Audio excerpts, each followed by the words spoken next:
இப்போ தக்காளி விற்கிற விலைக்கு கண்டிப்பாக எல்லோரும் நிறைய தக்காளி வச்சுருப்பீங்க. இந்த தக்காளி தொக்கு செஞ்சு வச்சுக்கோங்க. ரொம்ப யூஸ்ஃபுல்லாக இருக்கும். டேஸ்ட்டும் அட்டகாசமாக இருக்கும்.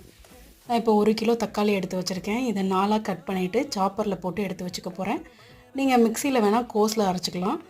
ரொம்ப நைஸாக அரைச்சிடாமல் கொஞ்சம் குறகுறப்பாக அரைச்சிக்கோங்க. அப்போ தான் நல்லாயிருக்கும். இப்போ ஒரு கடாயில் தேவையான அளவு எண்ணெய் ஊற்றிட்டு கொஞ்சம் தாராளமாக சேர்த்துக்கோங்க. அதோட கடுகு உளுத்தம்பருப்பு போட்டு தாளிச்சிட்டு கருவேப்பிலையும் போட்டு தாளிச்சுக்கோங்க. இப்போ இதோட நான் சாப் பண்ணி வச்சுருக்க தக்காளியை அப்படியே இதோட சேர்த்துக்கலாம். ஜூஸோடய சேர்த்துக்கோங்க. இப்போ இது எல்லாத்தையும் நல்லா மிக்ஸ் பண்ணிக்கலாம். இது கூட கல்லுப்பு சேர்த்துட்டு 1/2 ஸ்பூன் அளவுக்கு மஞ்சத்தூள், 2 ஸ்பூன் அளவுக்கு நான் மிளகாத்தூள் சேர்த்துருக்கேன். வேறு எந்த பொடியும் சேர்க்க வேணாம். இதுவே நல்ல டேஸ்ட்டாக இருக்கும்.